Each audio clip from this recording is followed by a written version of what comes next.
देखो, एक ही चीज पा रहे हो, रोटी दाल, रोज वही रोटी दाल, थोड़ा तो कुछ मन, ये संसारियों को होता है, हम बाबा जी हैं, हमें इसे मारना है। अगर कह रहे रोज रोटी दाल, रोज ही अब बनने दो, वही वही पाओ, मरो।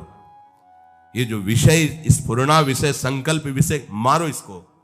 कभी कभी तो मन बदलने के लिए, स्पष्ट देखो शब्द, मन बदलने के लिए कभी कभी हमें मन बदलना है। मन बदले ना, यही तो साधना है। आचार नहीं नहीं, कभी कभी मन बदलने के लिए हमें मन बदलना है। शब्द ही देखो ना, कभी कभी मन बदलने के लिए कहीं दान पुण्य तीर्थ यात्रा की भावना से नहीं, पर थोड़ा मन बदल जाए, जैसे हरिद्वार घूम आए, थोड़ा पहाड़ और ऐसे मन बदलना है। मन को हमें बदलना ही नहीं है। तुम्हें मन बदलने के लिए परेशान होना है, हमें मन नहीं बदलना, हमें श्री जी वाला मन बनाना है, बस वृंदावन वाला मन बनाना है। नहीं बदलना है इसको हरिद्वार जाके। घर में आ गए तो द्वारका को जाके घर में वास कर रहे हैं। सही बात समझो, इसको एक में लगाओगे तो परेशान कर देगा तुम्हें। एक ही प्रकार का 1 महीने भोजन रखो, घिया की सब्जी, 2 रोटी 4 रोटी।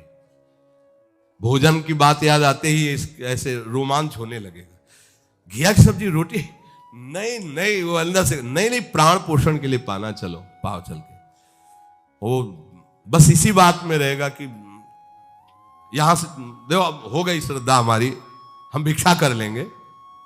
बिहारी जी के गोसाइयों में दूध भात का वो लेगा, ये यहां तुम रोज घिया रोटी। मन मारना कोई खिलवाड़ नहीं है, खिलवाड़ नहीं है। बोले 2 दिन से अरहर की दाल बन रही है, आज थोड़ा बदल के, कुछ बदल के, बस यही बदल की बात को रोकना है। अपने बाबा जी हैं, बदलना नहीं, रोज इसको वही, जो ये कहे कि ये पाना है, वो देना ही नहीं। क्यों?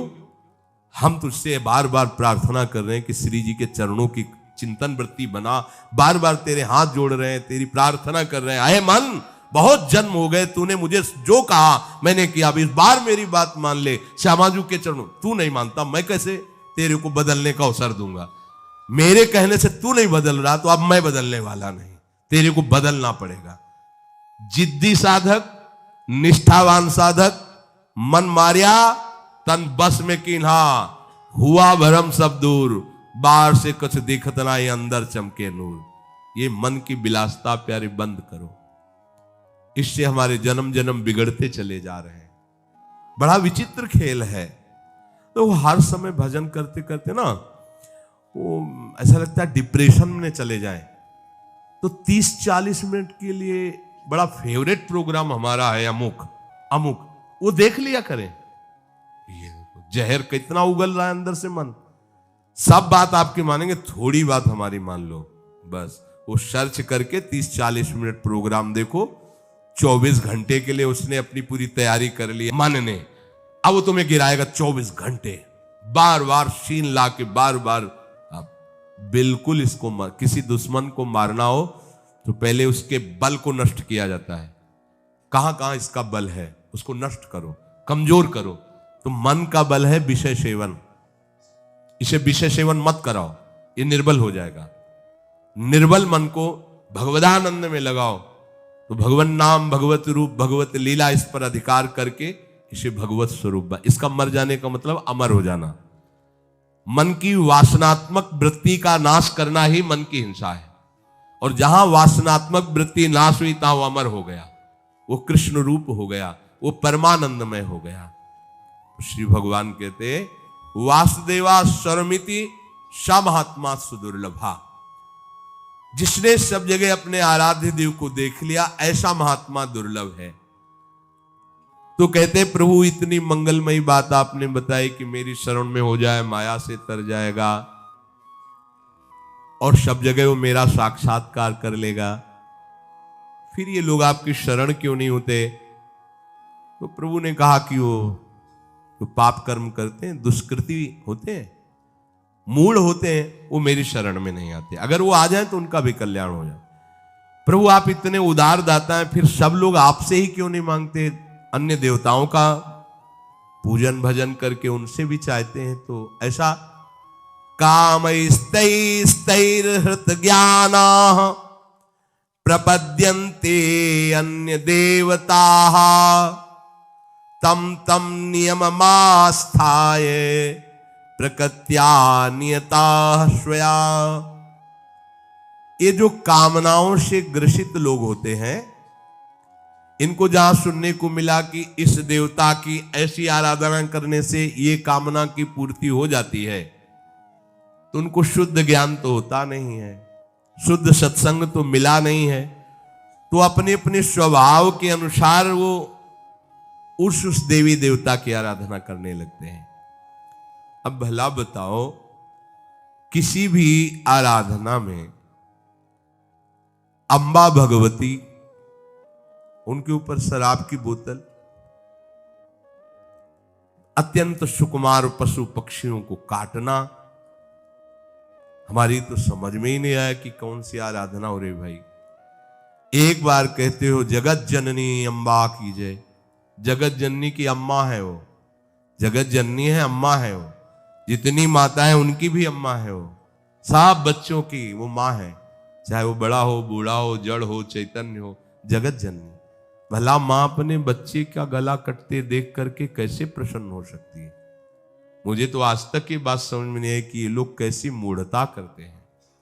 परम पावन महादेव जी के अर्धांग में विराजमान भगवती भला मदिरा का भोग कैसे स्वीकार करेंगी, शराब कैसे पिएंगी? यही की बात है। हम तो ज्यादा उनसे परिचित, परिक्रमा लगाते थे तो ऐसे चामुंडा जी के इधर मिले तो उन्होंने बताया कि बाबा हम तो रोज शराब का भोग लगा के पीते हैं, चामुंडा जी को भोग लगता है, उससे तो कुछ नहीं। पर हमारा विचार था कि देवी जी तो भगवान महादेव जी के अर्धांग में विराजमान है, परम पवित्र देवी शक्ति है, वो कैसे ऐसा? अब आप अगर वो प्रसाद पीते हो, आपको मां का भाव आ रहा हो, दर्शन हो रहा हो, तो हमें बताओ। इसका मतलब है आप अपनी मन मानी करते हैं।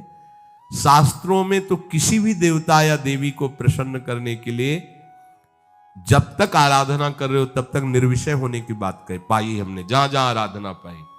ऐसी आराधना तो हमने दैत्यों की भी नहीं देखी कि वो शराब पी करके कोई काम कर रहे हैं। एक ब्रह्म ऋषि की तरह उनकी जीवनचर्या हुई है जब उन्होंने कोई भी अनुष्ठान किया है।